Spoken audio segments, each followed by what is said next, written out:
First of all, thank you so much, Bruce, for being with us. I'm glad to be here. Thank you for the invitation. So we have a lot to talk about, from your book Unlocking the Emotional Brain, your interest in memory reconsolidation, coherence therapy.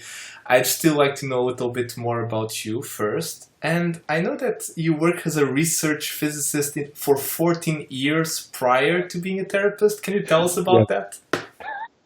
Yes. What to tell? I was drawn to physics very strongly because I wanted to see into the heart of existence. To be honest, I just had a strong craving to see into the essence of reality, and I became a physicist and worked in a laboratory for 14 years, as you said. Uh-huh. And I enjoyed the work and learned a lot about myself and life and science and doing that. And, published and did good research and all of that. But it turns out physics doesn't quite really reach into the heart of existence. Uh-huh. It reaches into the heart of complicated mathematical models. That's what it reaches into. Mm-hmm. And you don't quite ever touch reality. So I made a big shift after about 14 years and switched into the subjective approach rather than the objective approach to knowing what's real. And my interest in the subjective side of things led me to being a psychotherapist. How did this happen, this transition? It took quite a few years. I was working as a physicist and looking for where do I want to land? What do I want to do instead? I knew that it wasn't going to be physics. And it took me probably close to 6 or 7 years to settle on psychotherapy. I looked into it, I think, 3 different times, and on the third time it landed as a yes. The first 2 times it was, no, that's not for me. I don't want to have that responsibility. I don't want to be in that position. And the third time around, it all came up green. Yes. And I went to graduate school, and here I am now. And it turns out to be actually much more what I'm built for. Did you have any personal experience with psychotherapy? Yes. Yeah. And that had an impact? I went to physics graduate school at the University of California, Berkeley. And that was in 1968 that I went to Berkeley, right in the middle of the hippie era and the Vietnam War and especially the human potential movement. Sure. And Gestalt therapy and encounter groups. And I got very involved in that for my personal growth. And that really opened my eyes. Did you get a chance to go to like the S.L.M. Institute? And Yes. And it was a remarkable time. Wow. Just an amazing, mind-opening time for many of us. And that got me deeply involved in inner awareness and growth and the possibility of change.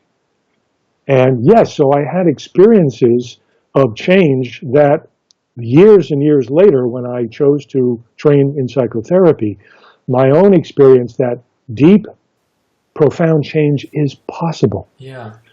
Guided me on what types of therapy to train in. And what was this, by the way? What was your main interest in the start in terms of therapy? It was a combination, several parallel interests. Certainly Gestalt type, humanistic, experiential, focused work, and the constructivist approach was profoundly exciting and meaningful to me. Gregory Bateson's work, the Mental Research Institute's work, the book Change by Watzlawick, Weakland, Fish had a major impact. Also, Carl Jung's work, his recognition of the coherence of the unconscious mind was a primary influence. Very interesting. And then I had a mentor, a psychiatrist named Robert Shaw, under whom I trained in my internship in my graduate program, and he had a constructivist approach that emphasized the possibility of rapid restructuring of the underlying constructs maintaining a given symptom. Yeah. And so that the combination of all the things I've mentioned just put me on this track of looking for, really, it was a quest to extend the constructivist approach of the time, which was really an avoidance of in-depth work. There was a big reaction to Freudian and psychoanalytic type of therapy, and there was a lot of avoidance. By the way, the systemic therapies also were a major influence at the time. Tremendously explosive growth in the... I understand you're a marriage and family therapist licensed, right? That's my license, yes. Okay. In the state of California, that was the most practical track for me. Okay. So but it allows a much broader scope of work than only marital and family. So I do both, individual work as well. So I met Laurel Hulley in those early years, the mid-'80s, and we shared sensibilities and interests. And together we set out, as we began our practices, to extend the constructivist approach, the solution-oriented and strategic approaches, which avoided in-depth work. Well, I had experienced in-depth, rapid transformational change by accessing deep material. So I wanted to pursue this possibility of extending the constructivist idea to the depths. You know, how do you get to the deeper implicit constructs that are operating to guide transformational change efficiently? And that was our quest, you know, that's what we set out to do.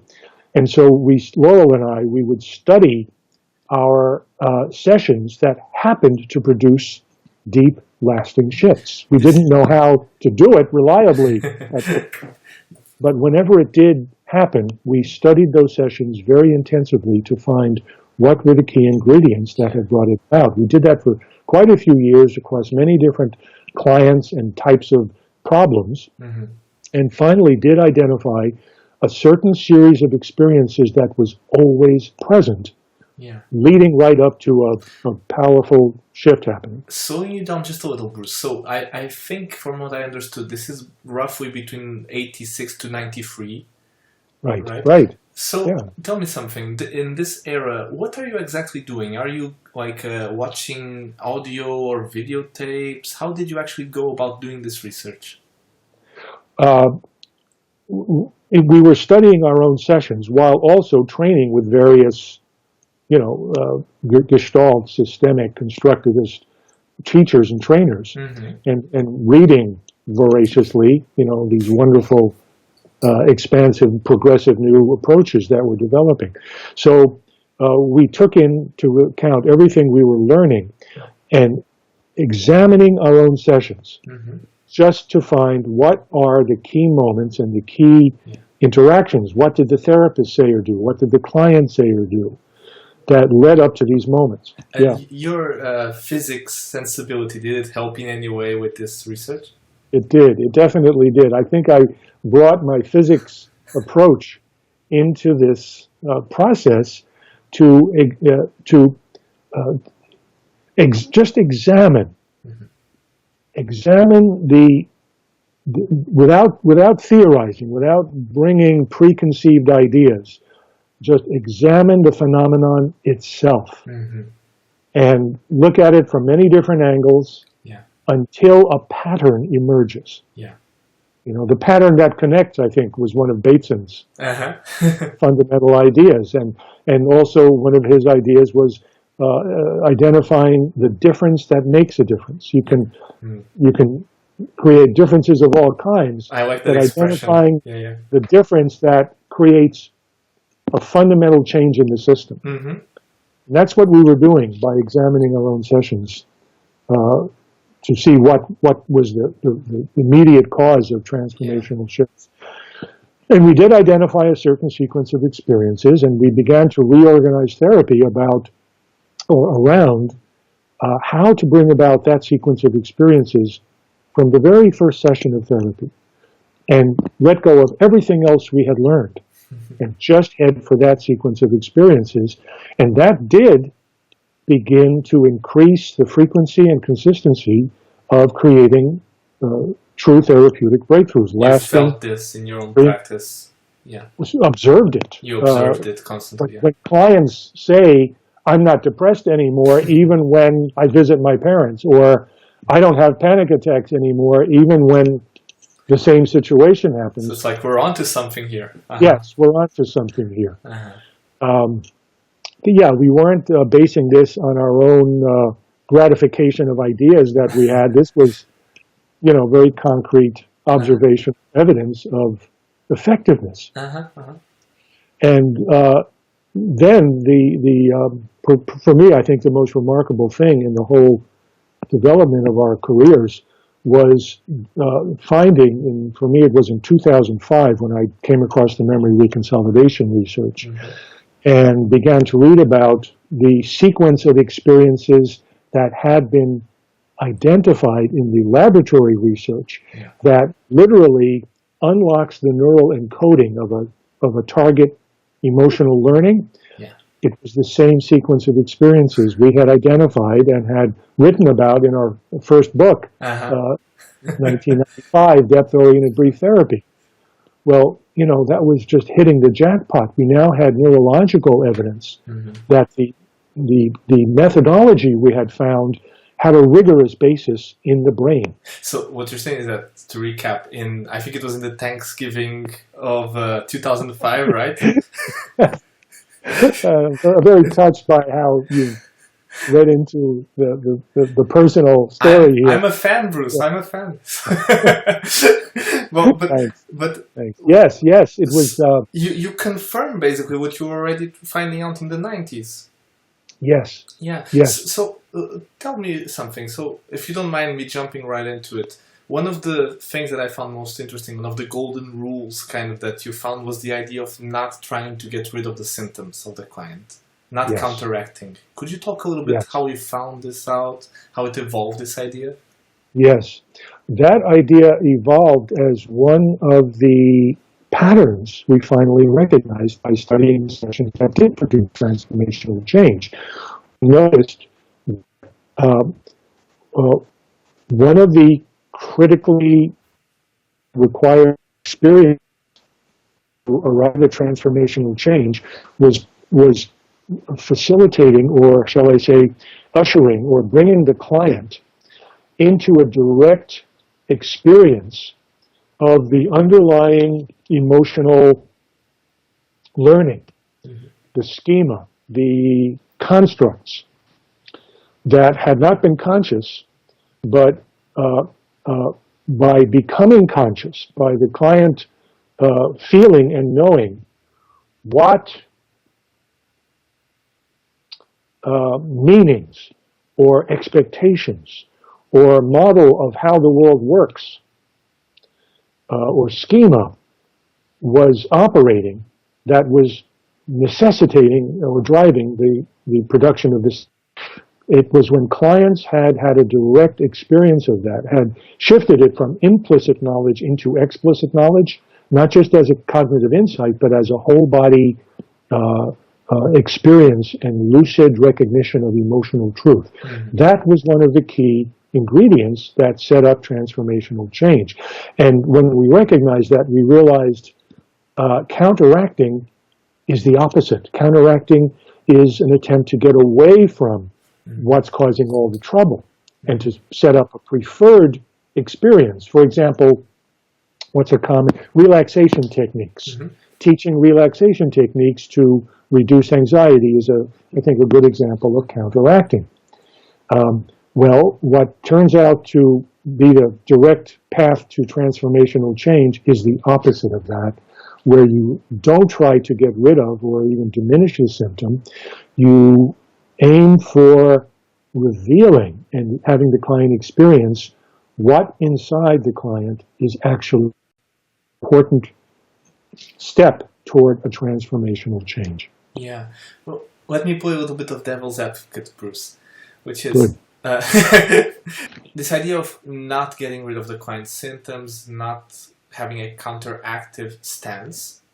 Yes. Imagine clinicians hearing us and they work with what so-called personality disordered clients, very extreme clients, maybe self-harm behaviors, this kind of thing. Would you still recommend this stance of non-controlling, non-anti-symptom? Or do you think that there are some basic conditions needed to do this stance? Yes. Yes. Good question, and that's a very important point. Yes, of course. Always safety first. So counteracting is sometimes the necessary and right thing to do to arrange for safety. And even when it's not a matter of safety, it can also be the necessary and right first thing to do for clients who are in such intense distress that their functioning is seriously impaired. Mm-hmm, mm-hmm. So using methods that can bring about symptom relief, counteractive methods that help reduce the symptom is totally appropriate and even necessary or urgent in such cases. And having that, then you can move on to the stance you were speaking. Yeah. Yes. The point is, I think that it's important for therapists to know that the counteractive work, even though it may be strategically necessary in such cases, is very unlikely to bring about lasting, deep transformational change, a true therapeutic breakthrough. Mm-hmm. Could you link this? Maybe we could define a little bit better what you mean by emotional schema or implicit learning. Could you tell us a little bit about that? Sure. I think maybe some examples might make that clear, very clear. So therapists are actually very, very familiar with emotional learnings and schemas, even if they don't think of it in those terms. For example, imagine working with a client and what the client brings into awareness finally and finally verbalizes comes out in words sounding like this.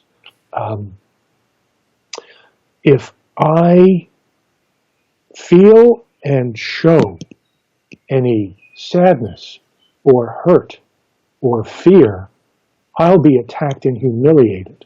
Mm-hmm. So I've got to block my feelings. Mm-hmm. Yeah. Okay, just that much. Mm-hmm. So, many therapists work in a way that accesses and reveals that kind of material. Mm-hmm. So we call those emotional learnings because they are learned expectations. Mm-hmm. When you look at what they're made of, they have this form or structure that cognitive scientists call a schema. Yeah. There's a vast body of literature and experimental results indicating that the brain self-organizes its learnings, its knowings, into modules, coherent modules, multi-component modules that we call schemas. And this specific part seems to even take place in CBT. They talk about the conditional rules and how they are present. And schema. Yeah, there are several different therapy systems that conceptualize in terms of schemas. There's a therapy called schema therapy, Jeffrey Young's schema therapy, which I think is evolved out of the CBT framework. Mm-hmm. We had no familiarity with that as we were developing our approach. Arrived at a focus on schemas from a very experiential aspect and with no counteracting, no attempt to oppose or correct a schema. We don't view these emotional learnings or schemas as incorrect or irrational. We view them as coherent. They make sense. They make sense in relation to what the person actually experienced and learned. They make complete sense. Mm-hmm. And so we even named our therapy system Coherence Therapy. Mm-hmm. That as the central principle. So that's an example of an emotional learning or schema. Yeah. Another is, and these schemas don't exist in words or in awareness, and yet, remarkably, they are very well defined and specific, which becomes apparent when finally the client does attend to them and put words on them. Another example is The only way to get any attention is to do something really bad, right? Some people have that one. A close cousin of that, a variation on that, is the only way to get any caring attention is to be sick or to be visibly unwell and struggling. Okay? That's a schema that's not too uncommon. Learned helplessness is what's in that. So, and connecting this to your constructivist background, this is all not declarative knowledge. So when they when the client puts this into words, it's already symbolizing something more implicit. That's right. Originally, it's implicit. It's amazing how human beings learn many, many very specific knowings that are life organizing and life shaping with no awareness of the specific learnings or that any learning is taking place. And these learnings then are experienced as if this is the truth of the world, when it's actually constructs and models and expectations that one has formed on the basis, construings that one has formed on the basis of specific events and experiences. On your book, Unlocking the Emotional Brain, you have a quote that I love, which is, "Emotional memory converts the past into an expectation of the future without our awareness." Yes, precisely. Yes, whoever said that really knew what they were doing. Yeah, quite a smart guy. So maybe you can bridge this, you just said, with your distinction that I find interesting between incremental change and let's call it deep change. How do you differ these two? Well, I think extensive clinical experience. I know in all of our experience, it's consistent that when you try to build up, when your therapeutic strategy is what we call the counteractive strategy, trying to build up preferred patterns of behavior or mood or thought, or even preferred somatic patterns. There are approaches that try to induce change by changing somatic patterns, posture.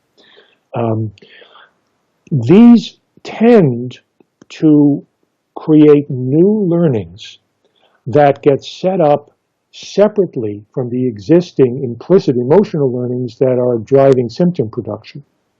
And these new preferred learnings operate in competition with the existing problematic symptom-generating learnings and can regulate the problematic learnings and can suppress symptoms to a degree, seldom completely eliminate symptoms, and seldom avoid symptoms in a stable, robust manner. Usually, what one finds is that the existing symptom-generating learnings can get re-triggered by circumstances that are a strong enough cue or trigger, and the symptoms relapse. So, counteractive therapy, the strategy of counteracting by building up preferred competing learnings or knowings, has this quality of producing partial symptom relief, which is what we mean by incremental change, just degrees of symptom relief that aren't very robust, can tend to relapse. You have to then reapply the counteractive alternative techniques or practices. So there's an endless effort required, and I think really you're setting up an increase of, what's the phrase, R.D. Laing's phrase, the divided self? Divided self, yeah. You're setting up an endless conflict or opposition inside the client. So you gave the example of the relaxation skills, for instance. So you're always just trying to trump over whatever is with the relaxation. Exactly. And in contrast to that, the other major type of change, transformational change, aims to bring about a fundamental, well, since we're talking about symptom-producing schemas as emotional learnings, a fundamental unlearning. The strategy is to bring about a direct unlearning and nullification of the specific emotional schemas that are driving symptom production. Yeah. And when that occurs, then the change is robust and lasting, and we do observe total symptom cessation in that case. And there are observable markers that we use. In fact, the same markers that the neuroscientists who study memory reconsolidation use to confirm the erasure of the target emotional learning. In other words, the true unlearning and nullification of the target learning. Yeah. In a way, this could be like our outcome measure, this kind of verification that you're speaking of. Yes. That's what we use as the outcome measure. And it consists of three components. Yeah. The symptom no longer occurs in any of the situations where it used to occur. Doesn't occur at all. You know, if you're thinking in terms of the SUDS 0 to 10 scale, you're down to 0. It's a convenient way to do some of this. Completely. The client say 0. Yeah.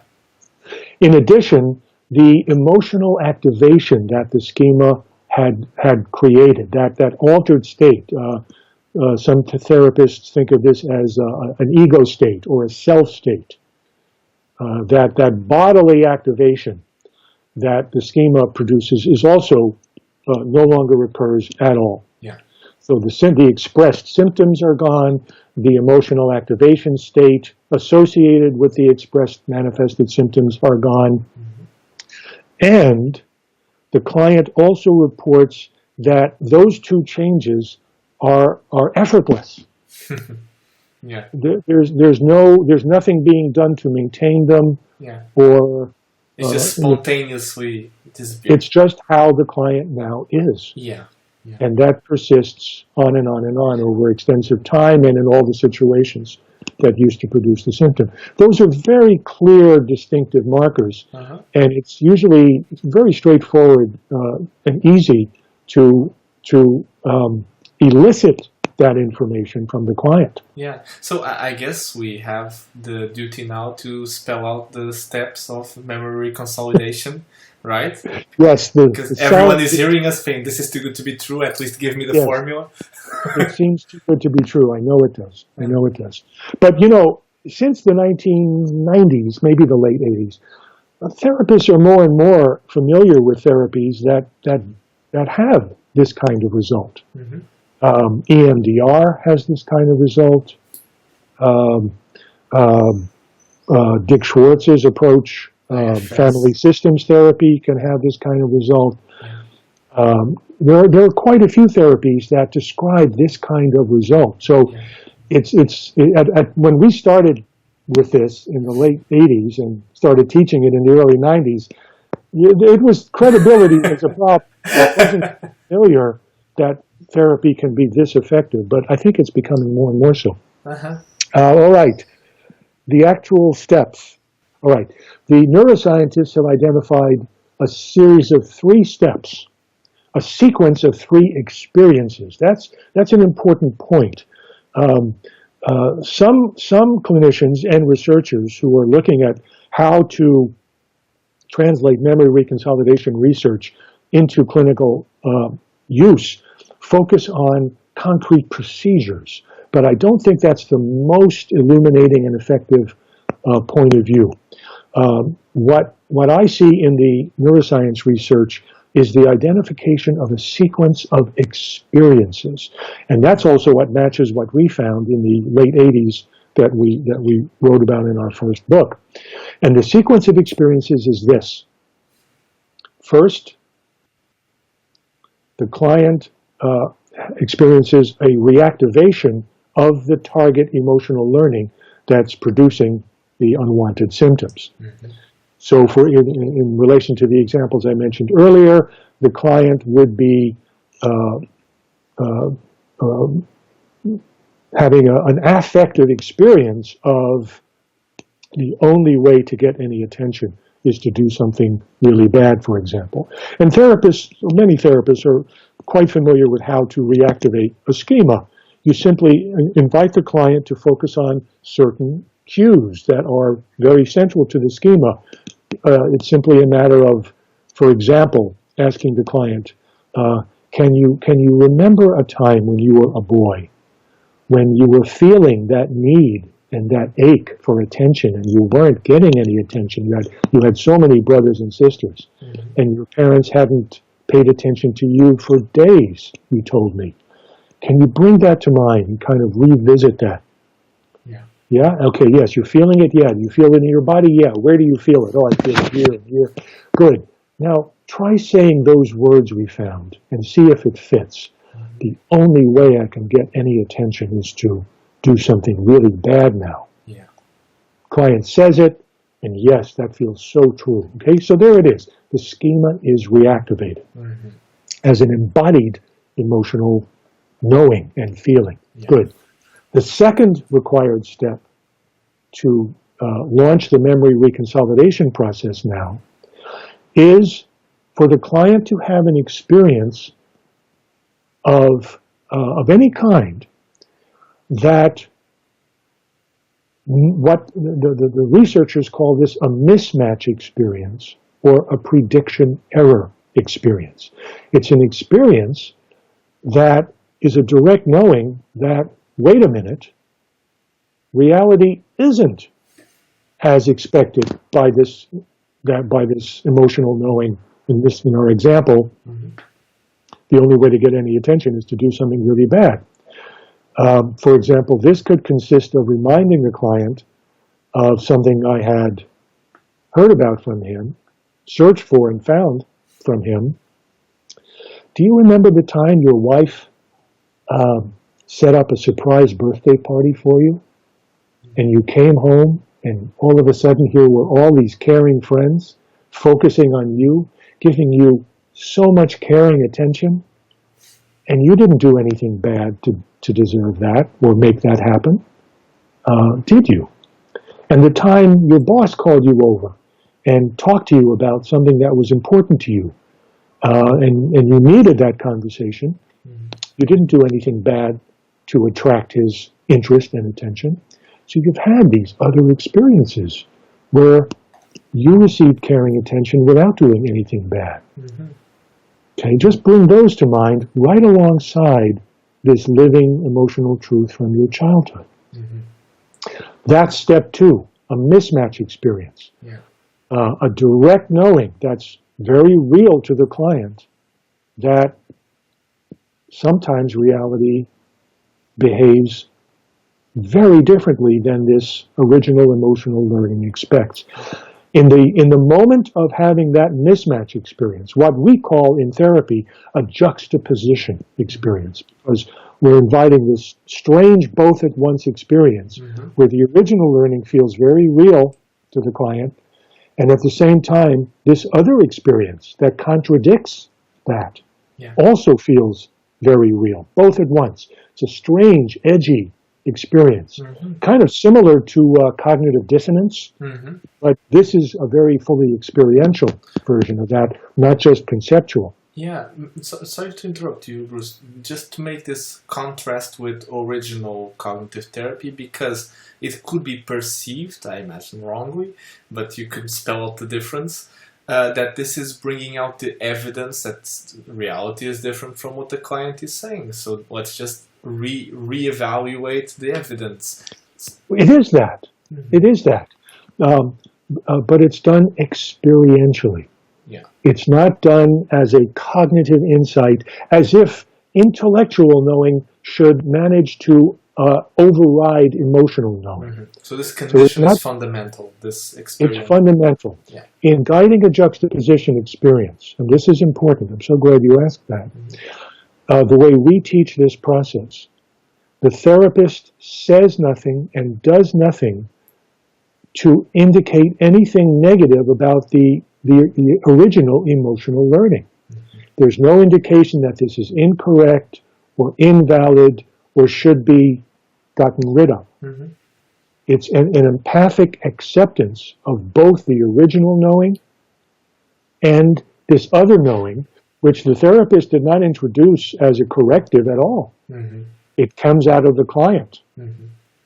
You know, in the example we're using, I asked that man, tell me, has this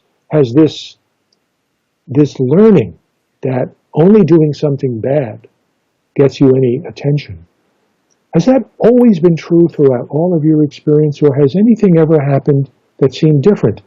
And once the client is explicitly aware of the schema, the exceptions, the experiences where a disconfirmation happened, come right to mind when asked about that. Yeah, and make an impact. Make an impact. Yes, the juxtaposition almost forms itself when you invite, when you ask that. That's one of the ways of finding the disconfirming experience. There's actually a whole set of techniques and strategies for finding the needed mismatch, the needed disconfirmation, and that's one of them. Simply asking whether the client has ever had an experience that went quite differently than what we have found. So that's step 2. That's step 2, and that's what causes the neural encoding of the target emotional learning to rapidly unlock. There's a neurochemical, neurophysical change in the synapses, in the encoding, that the neuroscientists call the destabilization of that engram, that neural ensemble that encodes the target learning.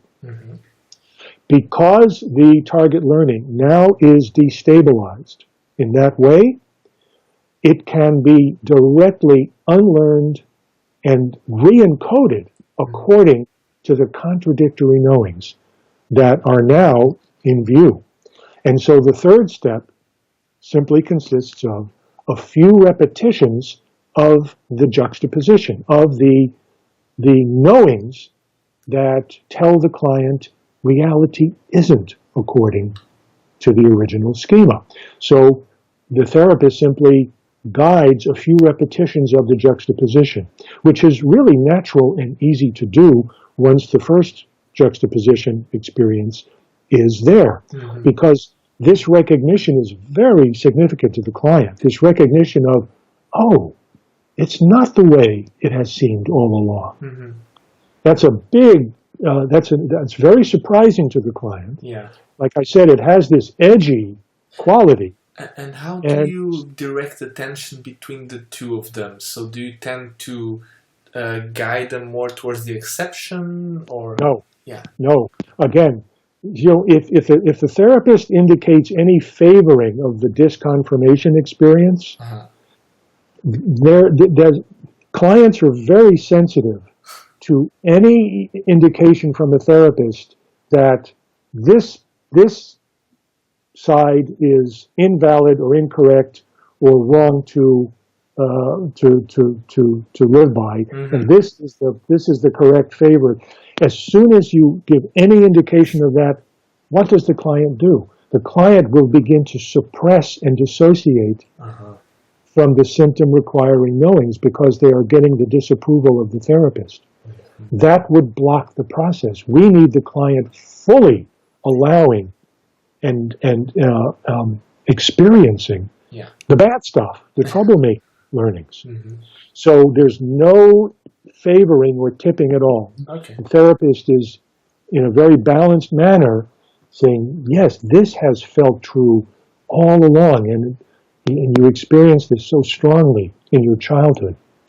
And yet, look, you've also had these experiences that you're telling me are so different than this. And in fact, my own usual way of guiding the juxtaposition is to then include the question, how is it to be feeling both of these?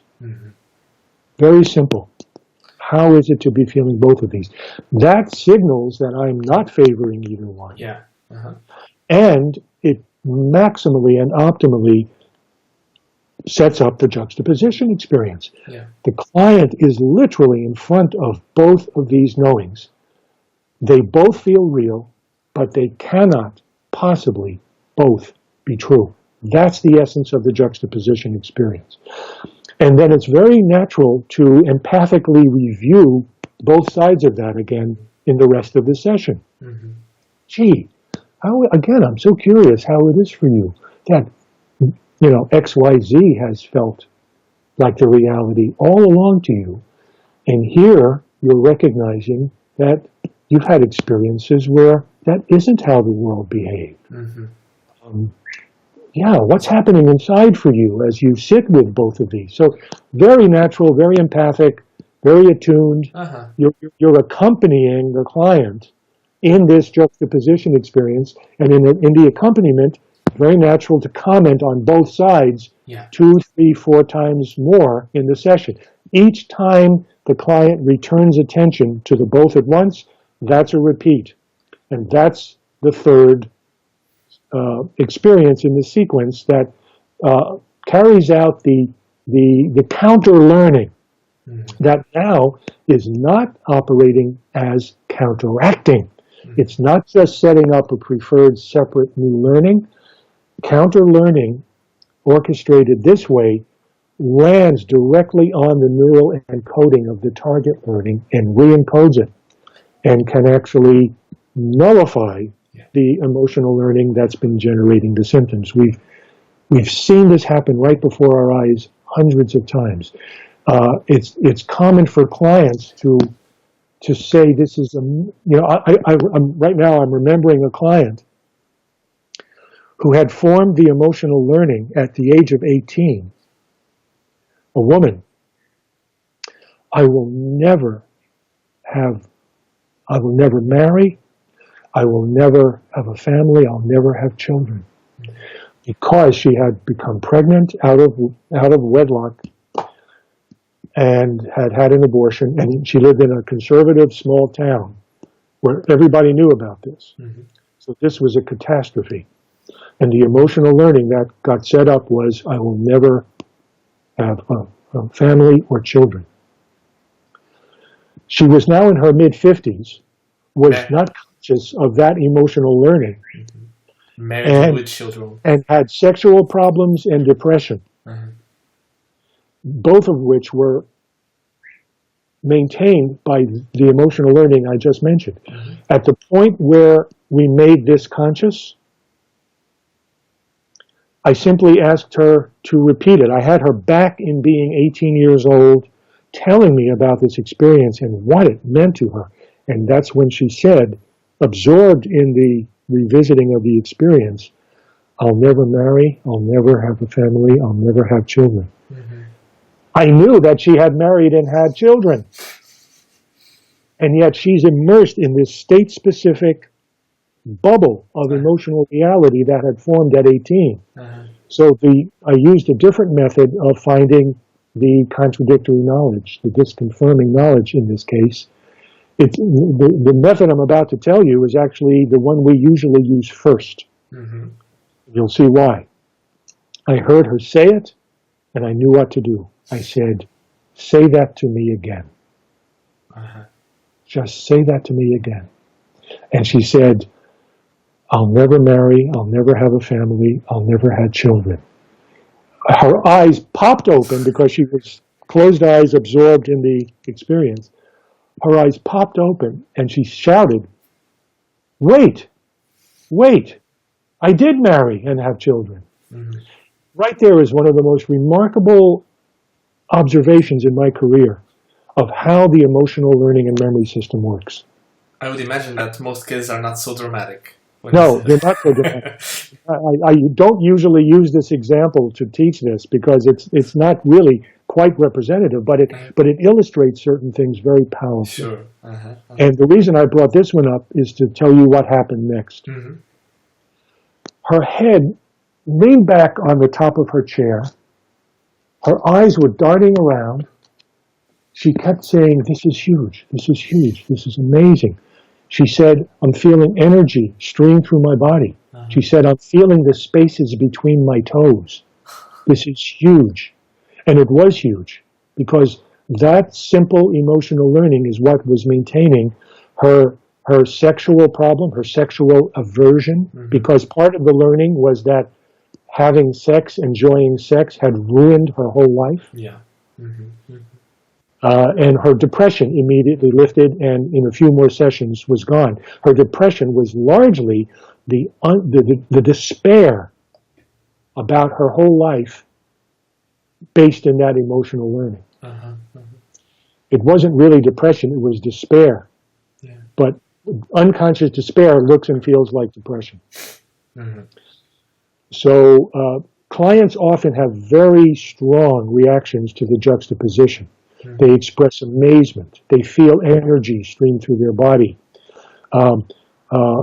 After the juxtaposition, after the third step, one thing we do to begin to test for those markers of erasure or nullification that we went over earlier is to say, okay, take a breath, clear it all away, feel the chair under you. All right, let's see what happens if you simply go back into how this was before this session.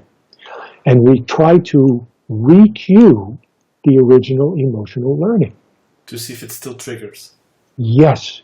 We invoke the same kinds of visualization, the same powerful cues that have always reliably triggered that ego state, that emotional bubble, and how real and troubling it feels.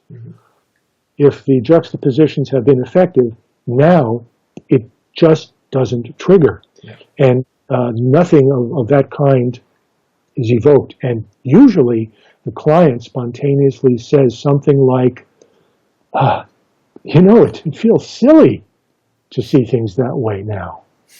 Like, what was I thinking? Some clients actually burst out laughing in a particular kind of glee, joyous, free energy laughter. It's like the nightmare is over. Like, that's not me anymore. It's not, that this doesn't feel real anymore just brings this release of joyous laughter and tickled amazement. Bruce, would you mind if we talk a little bit about the importance here of repetition and time? Because this is such interesting work, and from what I read, I have some questions I'd like to address that I haven't got completely a satisfying answer yet. So good. You could help me with. So, first of all, the retrieving of the emotional schema part, the discovery phase of your work, how does it vary in terms of how hard it is and how much time it is to actually get a client to reach this phase, like where they actually symbolize the emotional schema? And how do you think it varies between clients, and why do you think it varies? It varies greatly. With some clients, the whole emotional schema can emerge in just one or two sessions. With other clients, it can take many sessions.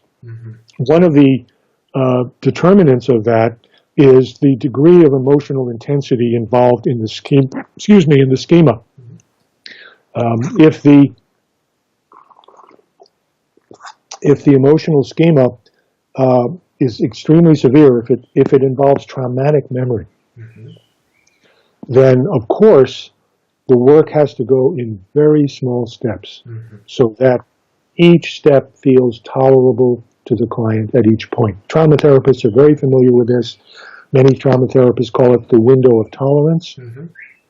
You don't want to access so much of the memory that hyperactivation occurs and the client has to dissociate or, go into resistance or avoidance.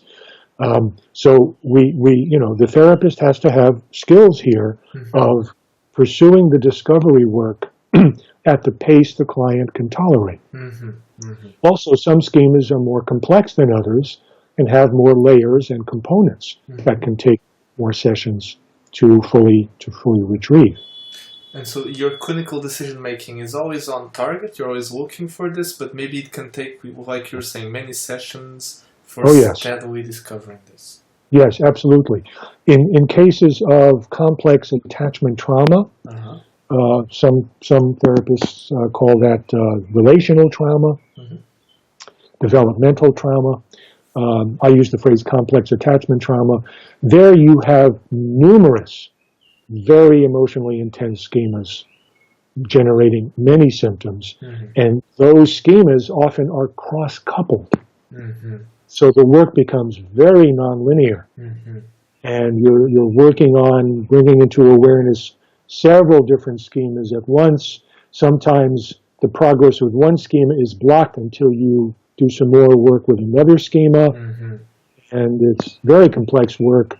In the more intense cases of complex attachment trauma, where you have, 12, 16, 18 different schemas that all have to be put through this process for there to be a very thorough freeing of complex attachment trauma. That can take easily 60, 80, 100 sessions to do. Okay. And, even if every session is highly effective work of this kind. Even if everything is going as planned, let's call it. And when it comes to the later phase of the juxtaposition, you were saying, so you identify the schema, you put a mismatch experience. Even then, in more severe cases, you say that it can go on for many times. Like even if you're on target, you have to do the juxtaposition many times over many sessions. Actually, that's a very important aspect of this. Thank you. The familiar idea that creating change requires many repetitions over extended time, repetitions of the new preferred pattern. That is the Hebbian principle, Hebb's law, right? Neurons that wire together, fire together. The fire together, wire together, yeah. Oh, I got it backwards. It's the same. Yeah, thank you. That is actually the neurological view of counteractive change. Incremental change that we discussed earlier. It doesn't matter you got it wrong because it's wrong, the principle anyway. Maybe that's why I got it wrong. Exactly. But when it comes to explaining, I need to get it right. It's the neurological point of view of counteractive change is Hebb's law. Neurons that fire together, wire together. Right. And that takes many repetitions to get them to fire together enough that they wire together strongly enough to be able to compete against the symptom-generating learning and manage to override it enough, to regulate it enough to get enough symptom reduction. But as we were saying earlier, this memory reconsolidation process of transformational change is a fundamentally different process. And it's fundamentally different on the neurological level also. It isn't using Hebb's law. In fact, there are several laboratory studies that focused on and showed that this destabilizing of a target emotional learning and its nullification is a fundamentally different process than the Hebb's law process. And for example, exposure therapies, the process of extinction is the same process. You build up a competing opposite emotional learning that hopefully overrides the target learning. Memory reconsolidation is a fundamentally different process, and it does not require numerous repetitions of the new pattern over extensive time. Does not. Does not. The laboratory studies have shown this.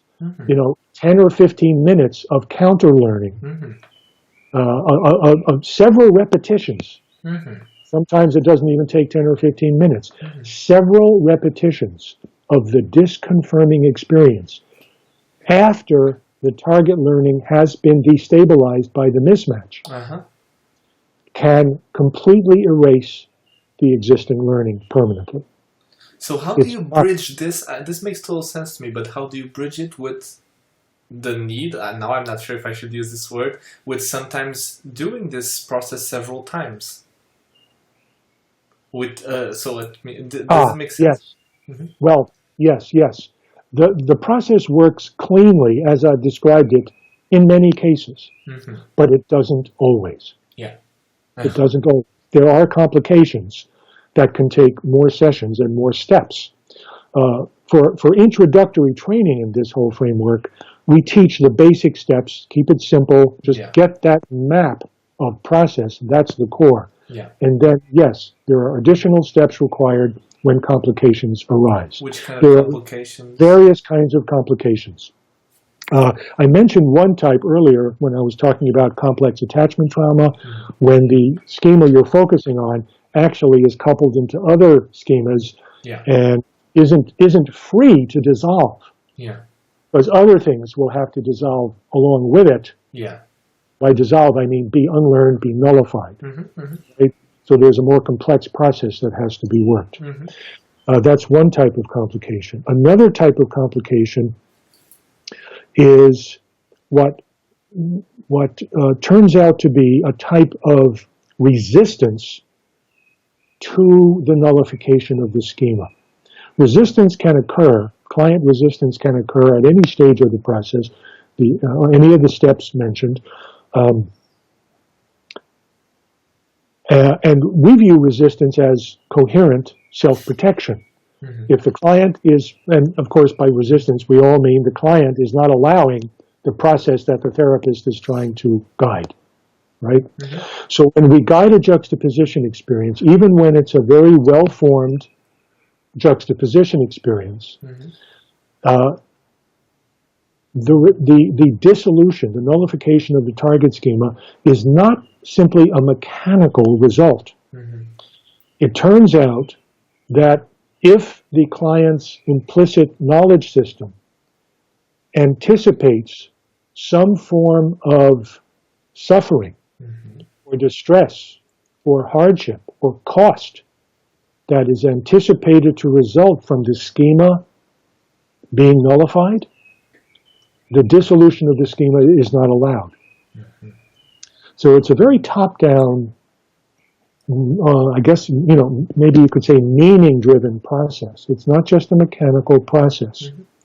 So when we believe we've guided a well-formed juxtaposition experience that was also experiential, it's, that the client allowed the experiencing of both sides, it looks like all that was in place, and yet the schema remains in force, in effect. The content of the schema continues to feel real, continues to trigger in the situations where it has triggered in the past. That begins to be an indication to the therapist, there's some way in which schema nullification is expected to bring suffering or some cost that is not workable yet from the client's unconscious implicit point of view. So that's also like another emotional schema protecting the client from the process. Yes, exactly. Exactly. And so then we shift into that interruption? We launch the entire process anew, focused on that. And in effect, we regard this resistance as the symptom. I never use the word symptom with clients. Sure. But now that symptom of not allowing the juxtaposition to be effective, not allowing the schema to dissolve, becomes the focus. Yeah. And it begins with simply a very natural question. The way I tend to do it is to say to the client, I'm just wondering if, I think we both understand at this point that where you want to get to is to where it would no longer feel real and true that doing something bad is the only way to get caring attention. Is that right? Is that where you want to get to? The client will say, yeah, it is. So then I'll respond, okay, let's take a look ahead. And let's see if we can just get a glimpse of how that will be for you. To be there, not how to get there, but by imagination, what will that bring for you? Just see if you can imagine, for example, being at work on a long, hard day at work. And, you're working all day alone in your office, and it feels kind of lonely, and it's getting a little bleak with the trudge through all the stuff you've got to get done before you go home. But now, in this experience of this situation, try on this knowing. No, there's caring attention available. You could go talk to your boss. Yeah. You'll be home with your wife soon. You don't have to do anything bad to get caring attention that you need. So this is symptom deprivation? It's actually a symptom deprivation. That's one of our discovery techniques. Mm-hmm. But now it's being applied to the whole schema. Very cool. Yeah, it's like a meta symptom deprivation. Wow. Right? Uh-huh. You're having the client try out being without the schema. Whereas in the original or initial process of discovery work, we might use symptom deprivation to have the client try out being without the symptom. Yeah. That the unknown schema, the undiscovered as yet schema, is generating. That helps us find the schema. Yeah, that's very cool. Now we're doing symptom deprivation on the schema itself. Mm-hmm. And that, what will that bring? Mm-hmm. The client tries out experiencing, mm-hmm. I can get attention without having to do something bad. Mm-hmm. What does that bring? Have the client check that out in this context, in that context. It will surface some way in which truly knowing that it's not necessary to do something bad to get caring attention is going to bring some trouble. Mm-hmm. Something unwelcome, something that does not feel workable, whatever it is. To say, mm-hmm.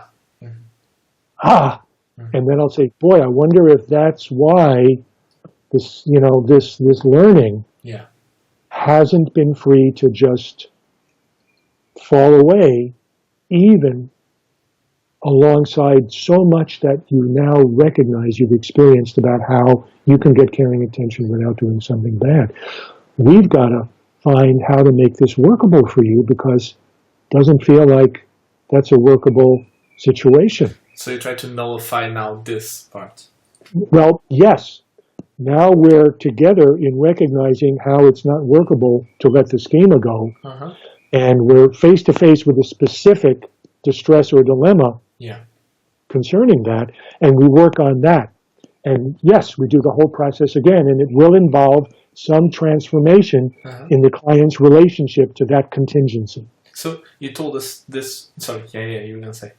Just the last part of that. Yeah. At the point where the anticipated difficulty now does feel workable to the client, there's a comfort level now with how to be in that situation.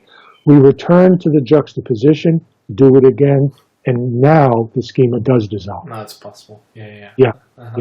So that's one of the main things that can be a complication and keep the schema in effect even after juxtaposition experiences and require more sessions. Yeah. So could you give us like a span? I know it's always hard to do this kind of questions, but a span between your least severe clients to your most severe clients. What would a typical, I don't know for sure, I've never actually seen, I believe in your literature, the term personality disorder or this kind of lingo, but even so, like more severe cases, how long would you stretch out coherence therapy? Yes. Well, starting with complex attachment trauma, that's one of the more severe situations. Mm-hmm. And as I said, it can go up toward 100 sessions to carry out the process and unlearn and nullify numerous powerful, intense, often trauma-laden schemas. Okay. Mm-hmm. And you bring up the situation of personality disorder, as it's often called in the field. Yes, that's another type of situation where it can take many, many sessions. And if the personality or character pattern is rigid enough, severe enough, it can prove impossible to do. Yeah. This has happened to you? Oh, yes. Mm-hmm. Yes. I've had cases where I could not succeed in bringing about transformational change because, in some types of character disorder, the client is, and I don't tend to use the word disorder, as you mentioned. We don't use that phrase in our book because it's a pathologizing phrase, as if something's broken or malfunctioning in the client. And, as I mentioned, we have a coherence paradigm, a coherence viewpoint, and we view even these character patterns as coherent. In other words, they were formed to protect, and they are adaptively necessary according to that person's experience of life. So nothing's broken. Yeah, but it's sometimes so rigid, but it's so hard. So rigid that, and some of those patterns involve a profound avoidance of inner experiencing. Absolute avoidance of the kind of inner accessing of what's there that's necessary, usually for the memory reconsolidation process to happen. There are more procedural ways to carry out memory reconsolidation that don't entail accessing the core material explicitly. Okay. And that's a whole area that needs to be developed. I just want to include that as a possibility here. But it's not how we tend to work. Okay. But it's a possibility. So yes, rigid character problems is definitely an area where it can take many sessions or even prove to be unsuccessful. And then one has to resort to counteractive methods that can help a person manage and limit symptom production. Just going to add that I think those may be the two major categories that require large numbers of sessions. Okay. The situation where very few sessions are needed are the ones where, as you might predict, the symptom is maintained by one underlying schema, and the client is comfortable with inner experiential accessing and cooperative, and there are no anticipated results of schema dissolution that are a big problem. And then you can see really a life-changing transformational shift happen in one session. Yeah, the ideal client that rarely happens in private practice. Yeah. Oh, it's not so rare. You've seen it a lot. When you work this way, that you see it a lot. Rarely, yes. And it happens within the work. With some clients, a client's working on a certain problem. It's relatively complex. It's taking, 12, 20 sessions, whatever.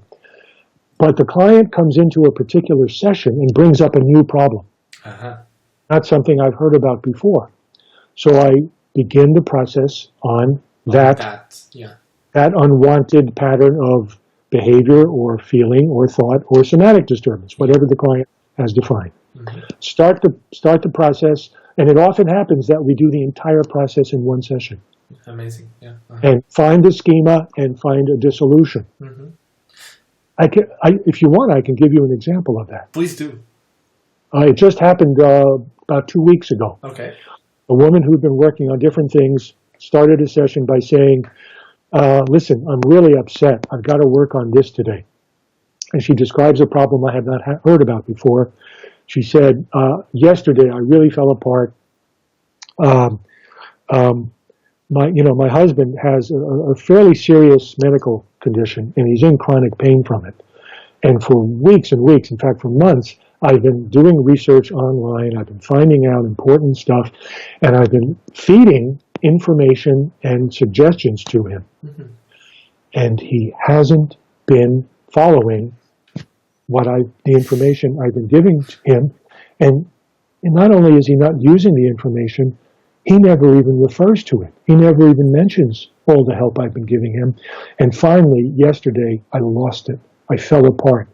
I just I don't know what it is. I'm just in this dark, dismal, I'm just a mess. I'm very, very upset. And she couldn't define it any more than that initially.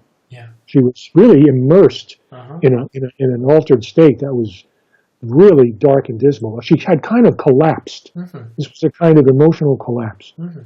So, okay, that's the symptom. I know what the symptom is. Her husband not using her caring help is very distressing in some way. Yeah. So I began the discovery work. What's underneath? What's under this? What are the emotional learnings that are driving this collapse? So I simply said, okay, focus on how this feels to you. And with my caring, or empathic accompaniment, she was able to really hover with this, really just focus on how it feels in your body. Picture your husband while you're focusing on how awful this feels. And just by hovering with that, more specificity began to show up. She began to verbalize, I feel so hurt. I feel so rejected. Oh, I feel unlovable. Okay, so to her, this feels like the truth of the matter, but what I recognize is I'm hearing attributed meanings. I'm hearing specific emotional learnings.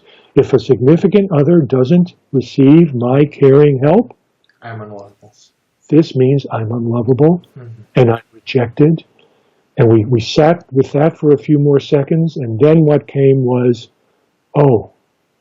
and I don't matter.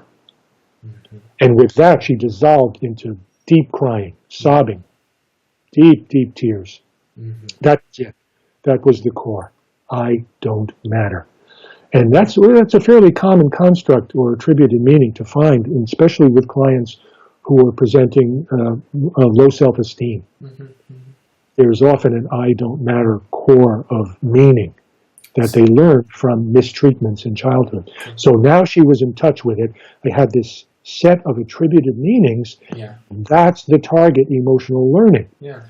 And now that I know what the target learning is, now to carry out the core process, the next step in preparation sequence, as we call it, is I have to find something that will disconfirm those meanings. Mismatch right? this, Mismatch. So I was thinking about, okay, these are the meanings. Not all targets, not all emotional schemas are made of attributed meanings. In fact, the one we worked on earlier was of a different type. Many schemas are like if-then models of how the world is expected to behave. If I seem fine, I won't get any caring attention. If I do something bad, I'll get caring attention. Okay? That's a different type.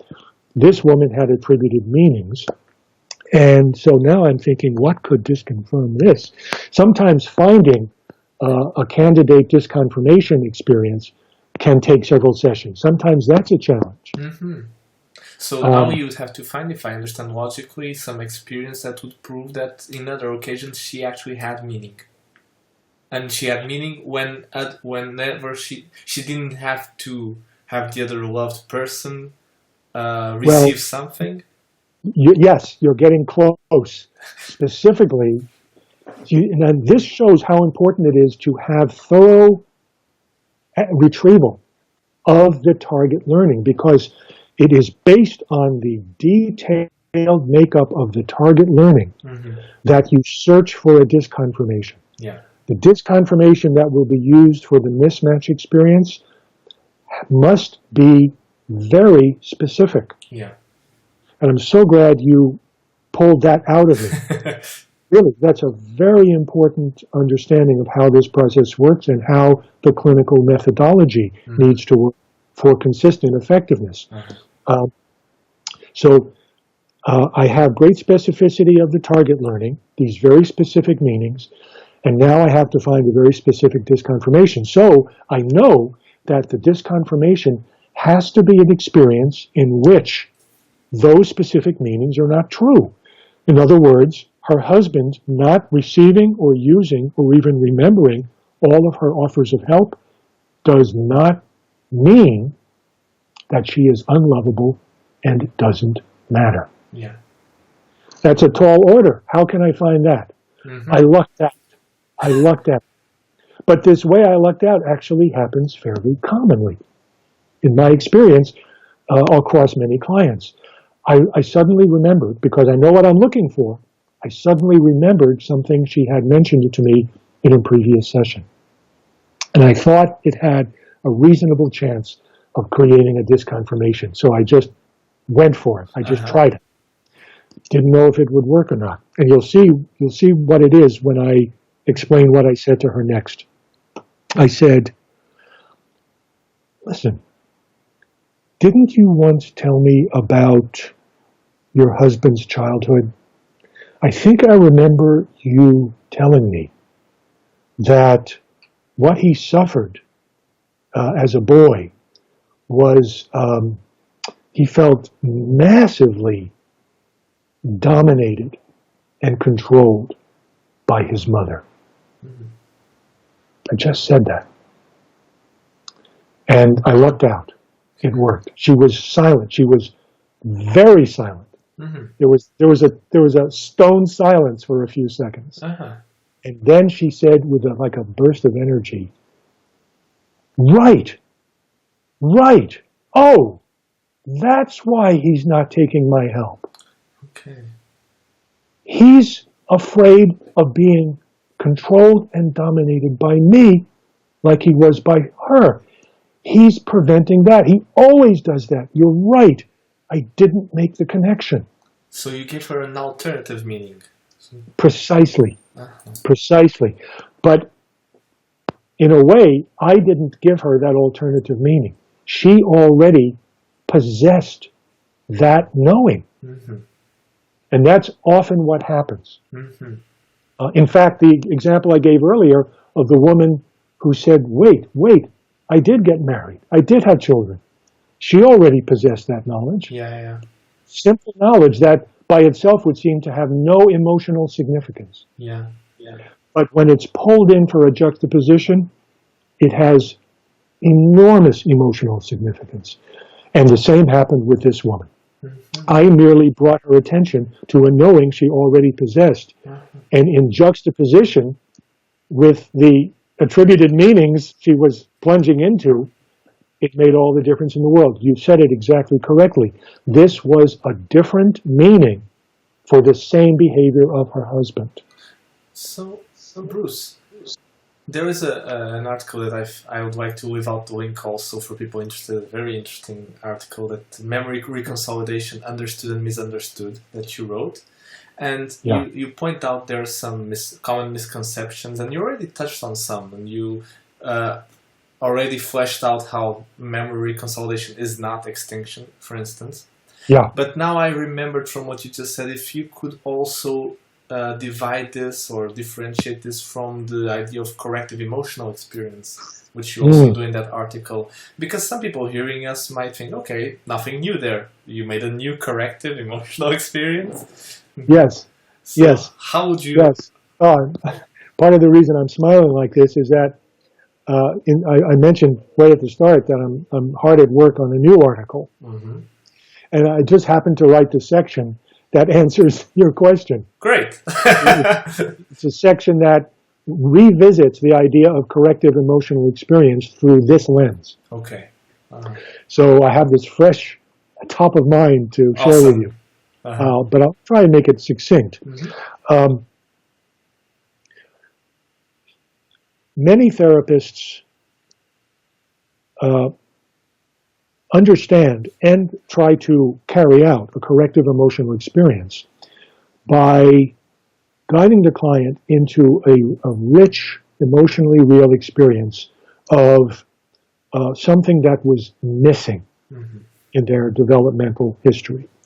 Typically, I think we hear about corrective emotional experience most often in the context of reparative attachment therapy.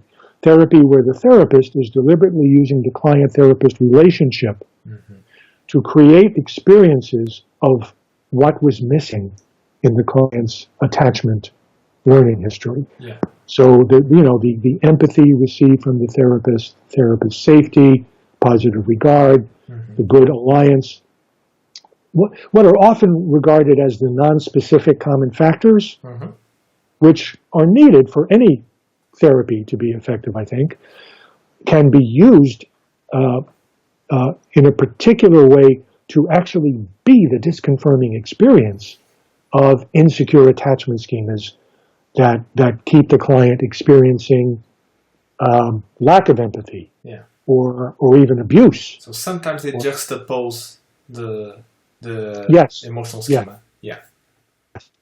exactly. The idea is to, well, viewed through the lens of memory reconsolidation, we understand that a juxtaposition is needed. But in practice, what many therapists do is a counteractive version of corrective emotional experience. With all the best intent, they're trying to get the client away from all those troublesome learnings and focused on this very positive experience of empathy and nurturance and safety and positive regard in the client-therapist relationship. The client can certainly have a rich, strong experience of all those positive qualities of relationship and can feel them, can have feel nurtured without a juxtaposition experience taking place. The insecure attachment learnings can be suppressed or dissociated or non-reactivated during the experience of the missing relationship qualities. So there's relief, there's comfort, but not a juxtaposition experience. I think all therapists who try to use corrective emotional experiences know very well that sometimes they work and create a transformational shift, and sometimes they don't.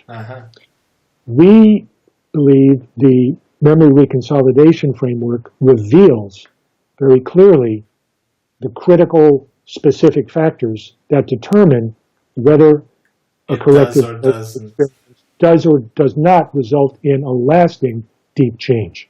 So again, the difference that makes a difference. Exactly. Yeah. Thank you. Yes. So in effect, what we recommend is a new definition of corrective emotional experience. And I just put this into this new article. Great. That it should be, we need an updated definition. You know, we started with Alexander and French's definition. Then a new definition was given in a book that came out. I think it's a 2012 book, Castanway. I'm not sure I'm saying his name right. Louis Castanway and Clara Hill. Yes, their book. Yeah. They say some important things. They're updating the understanding of corrective emotional experience. And I think we're adding a new stage to that process by defining corrective emotional experience as that the juxtaposition is needed. In other words, the problematic emotional learning that you're hoping the corrective experience will dissolve needs to be activated and present and welcomed in the room alongside this so-called corrective experience. You know, we're not even fond of the word corrective because, again, it's a pathologizing connotation, as if the original learning is incorrect. No, the original learning was a very correct model of what was really being suffered. So we don't want to disrespect the client's original experience and the client's original learning by suggesting that it was incorrect. So we prefer different phrasing, but so you found another step necessary. Step that should be included in order to make corrective emotional experiences more consistently and reliably effective at bringing about lasting change. Well, did that answer your question? It totally did, and it bridges, because you talk now about what could be called non-specific common factors. And as you know, there's been this argument that, the dodo bird verdict, all win, blah, blah. And you've actually been had quite an interesting reaction to this in a way, because you've written that rather than regarding all therapies as having done equally well, perhaps we should see them as having done equally badly. So I did write that. And I must ask you now to elaborate on this. It's too good a sentence not to talk about it. It's a very intriguing area. Okay. Yes. It's well known.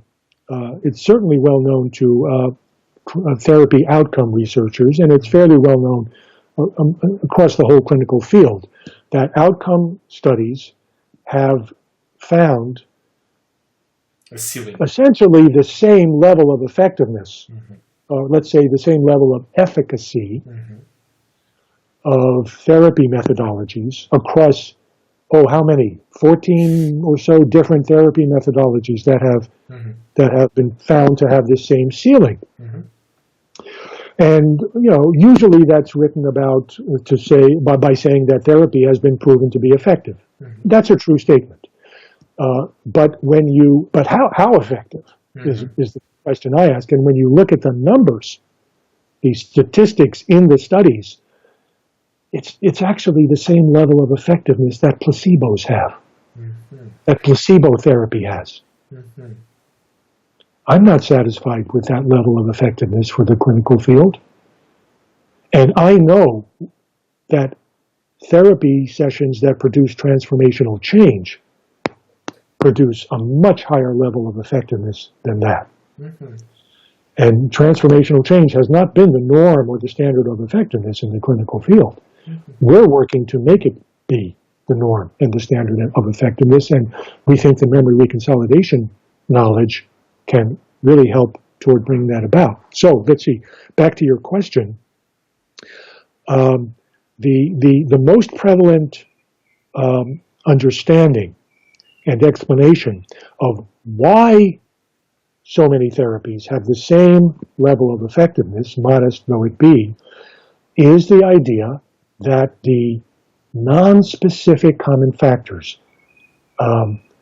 factors of therapy, in therapy, that are different than the specific techniques Mm-hmm. or methodology used by the therapist. Mm-hmm. Factors like the quality of the relationship, the quality of the therapist's belief in the methodology, Mm-hmm.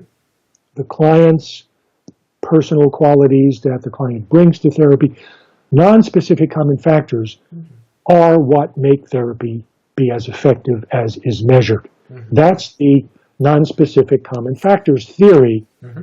of therapy Mm-hmm. and of the outcome research. Mm-hmm. We believe, so it's important to include in that description the aspect, the piece of non-specific common factors theory that says specific factors can never be the dominant major cause or source of therapeutic effectiveness. Specific factors, the specific methodology or techniques used, can account for at most about 15% Mm-hmm. of efficacy. What we're pointing out is that the memory reconsolidation research, the empirical, rigorous findings, which are now extensive, Mm-hmm. not theory, not theorizing, that the rigorous empirical findings have identified specific factors that predictably and verifiably produce transformational change, profound change. And that this is a major challenge to non-specific common factors theory.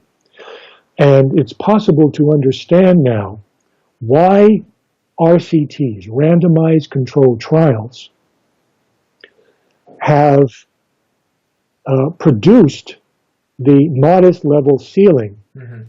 on therapy effectiveness, because randomized controlled trials don't identify, they don't pull out of the many, many therapy sessions studied by many therapists, Mm-hmm.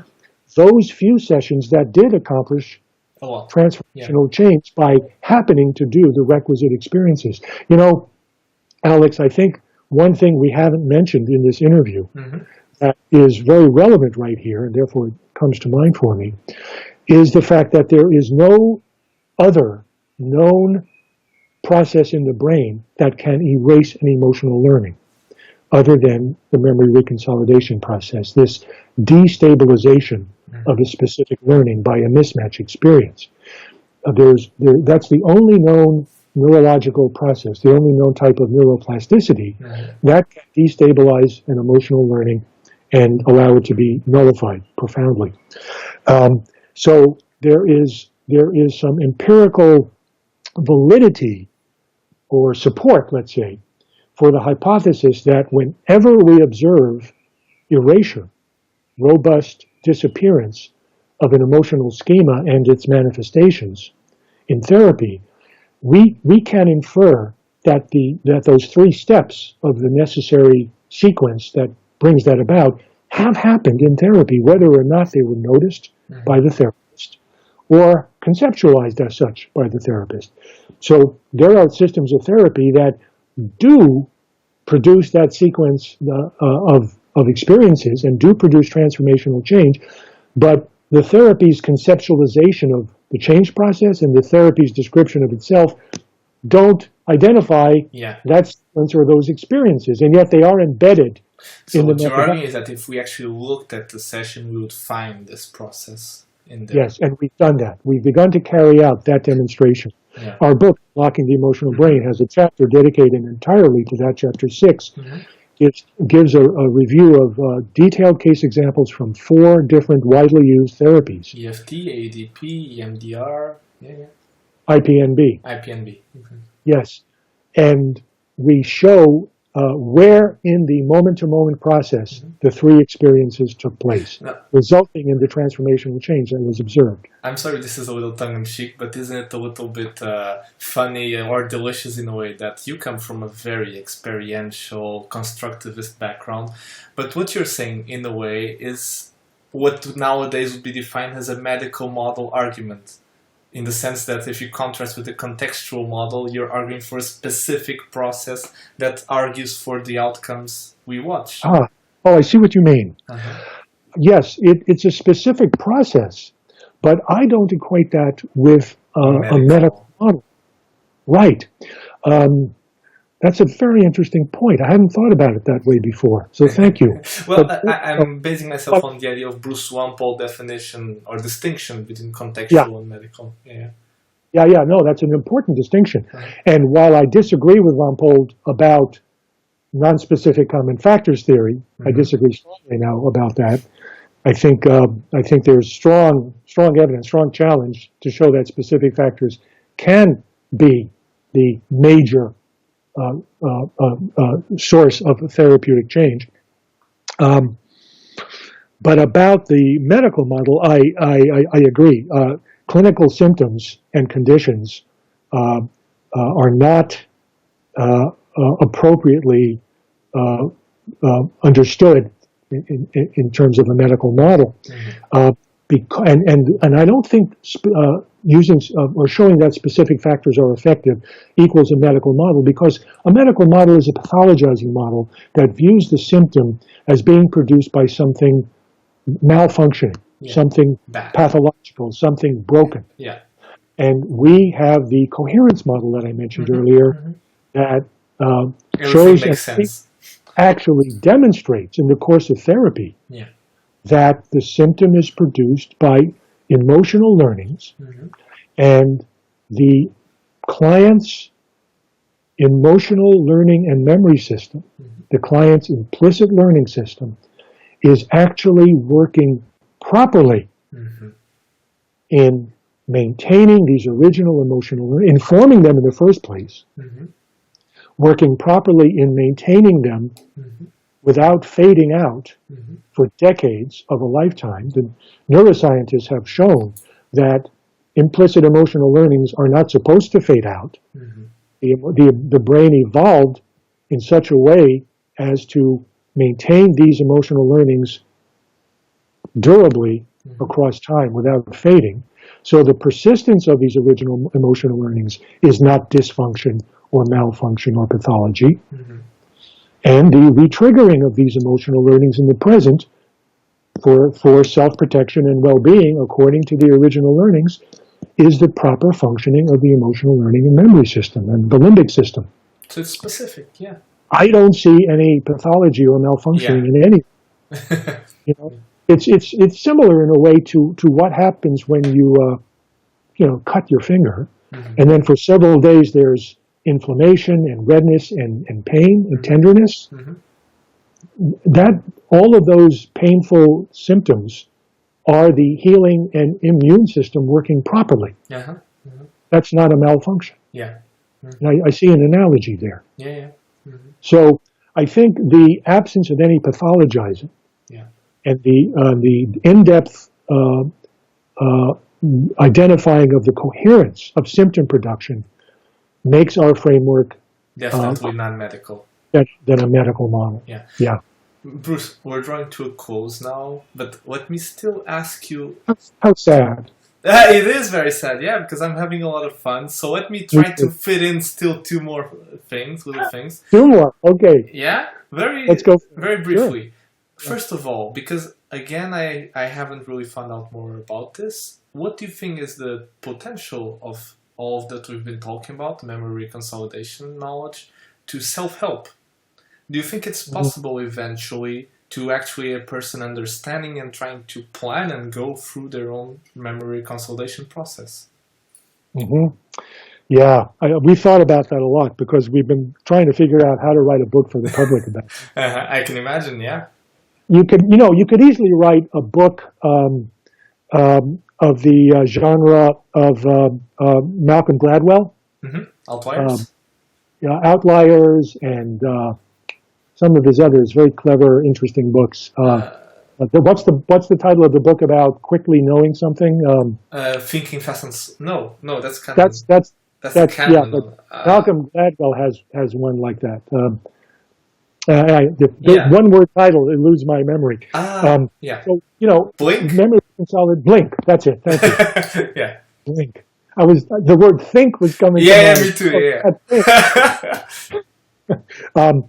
Yes, you could write a fascinating book that opens up this wonderful, amazing world of how the emotional learning and memory system works. But that's not self-help. Yeah, it's more like science. We've been trying to figure out self-help. Yeah. And it's eluding us so far because, as is apparent from so much that we've discussed here, in order to do the memory reconsolidation process in a fully effective manner, you need to access the target emotional learning with some explicitness, the details. And that's very hard work. directly. Yeah. And very often, these emotional learnings are full of intense distress. Mm-hmm.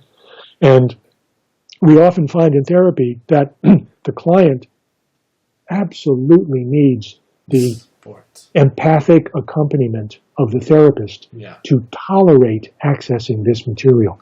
Yeah. One of the ways that shows up very clearly is when we when the material, such material has been accessed during the session, some piece of discovery work has happened effectively. The client is now in touch with a certain piece of the schema. We'll write the words of it on an index card, give it to the client. Just read this once a day between sessions, just to stay in touch with it, just to build it into routine daily awareness. And often that goes perfectly well. The client does it. But sometimes the client comes back in the next session and says, oh, yeah, the card. Gee, I forgot all about it. And it turns out it was resistance. Okay. Appropriate self-protective resistance, because we look at how come, what happened. Usually when I hear that response, I'll say, gee, I wonder if it felt workable to be in touch with that stuff while you were here with me in the session. But I'll say this, I know that sometimes being alone with the same stuff between sessions doesn't feel so workable. Yeah. Was it something like that? And usually the client will say, now that you mention it, and now that I look back, yeah. Yeah. So the relationship does provide that space possible. Yes, absolutely. The relationship, the non-specific common factors are really necessary in a catalytic sort of way. Yeah. For the process to be allowed by the client, the specific process to be allowed by the client. So now, for remind me of self-help purposes. Yeah. Thank you. Yes. So you can see that self-help is problematic. Mm-hmm. It won't be very successful for many clients, and they'll think it's a bad book. The book, hey, this doesn't work. You know. Then there's also the problem, or the possibility that some people won't just avoid or bounce out of the material. They could access the material and be stabilized and be destabilized by accessing it and get in some trouble. Yeah. there's ethical risks and safety risks involved in writing a self-help book on this stuff that we haven't solved yet. Okay. If you can help us, I'd appreciate it. Yeah, I'll bring my millennial mind to the... Figure it out. Maybe you could co-author the book and Sure, I'd love that. make our first million. Exactly. Try to get to the Amazon top 10. Yeah. Well, maybe let's make our second million first, because I've heard that the second million is always easier to make than exactly. the first. Yeah. Well, one last question that I've been asking all of our colleagues, Bruce, and I really want to finish off asking you. Okay. Is which advice or what advice would you wish to have received when you were starting out as a psychotherapist? Great question.